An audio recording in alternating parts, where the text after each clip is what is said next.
Hello everybody and welcome to the first video in the C++ programming tutorial. I'm Rid of the Null. I've made other tutorial series on Python, lots of other modules in Python, some batch scripting in Windows and that sort of thing, and now I want to try and bring you guys some C++. In my text editor right now, I have Sublime Text. I'll be using that throughout the series. I have the first few paragraphs from the Wikipedia article of what C++ is. And this is going to be kind of an introduction or a preface or a preamble to what it is that we'll be doing throughout the rest of the series and to dip your feet in the water of what C++ really is. So C++ is a general-purpose programming language that is free-form and compiled. It is a compiled language. This is different from Python and Batch and what we've seen before in some of my other videos. This makes it a heck of a lot faster. It's converted to the written code that we see like in scripts like in Python and Batch, and it's changed into machine code, which are those binary zeros and ones. It's regarded as an intermediate level language as it comprises both high level and low level language features and kind of operations. It provides imperative and object oriented programming features. Object oriented is awesome, and we're going to be getting to that hopefully in the series. C++ is one of the most popular programming languages practically ever, and it's implemented on a wide variety of hardware and operating system platforms. It's pretty freaking awesome. It's an efficient programming language that's very performance driven. It's used in system software, application software, device drivers, so much other stuff, and you can make lots of really cool video games with it.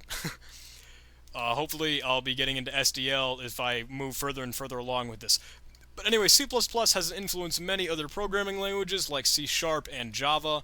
Overall, C++ is awesome. It's the big daddy programming language, and it was initially developed by Bjarne Stroustrup. Honestly, I'm not sure about that name. Please don't crucify me. 1979 at Bell Labs. C++ was originally named C with classes, and C was the first initial language that we've been working with, and then we added classes that add this object-oriented functionality and things to it.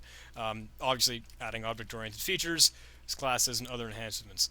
It was renamed C++ as a pun involving the incrementing operator, and we will have to get to that in the series. It first began as enhancements to C, and then it just added more and more things. And now we have the super cool, super powerful, and super fast programming language that is awesome. It's also a bit of a beast. It's very different syntactically from Python, very different in its style and the way that it works. It now uses static typesetting rather than dynamic. It's not so much encouraging. It doesn't encourage, white space as much as Python does, because everything is going to be converted to machine code anyway, and that sort of thing. So yeah, it is a compiled language, and I can't stress that enough.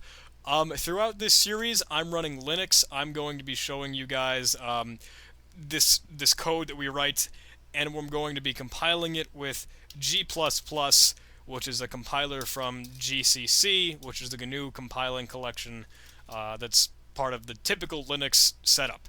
So G++ with the name of our file .cpp, and then it'll automatically send this to a.out, which we will typically run with a /a.out. Or, of course, we could just simply run G++ to the file .cpp and use the -o as the output argument and give it any name that we want, like CPP program, or that sort of thing. And that sort of thing. And then we can just run that from the command here. You can typically run your C++ code in Sublime Text with Control-B to build and compile it and Control-Shift-B to run it, but it does have some problems when you're actually getting into input.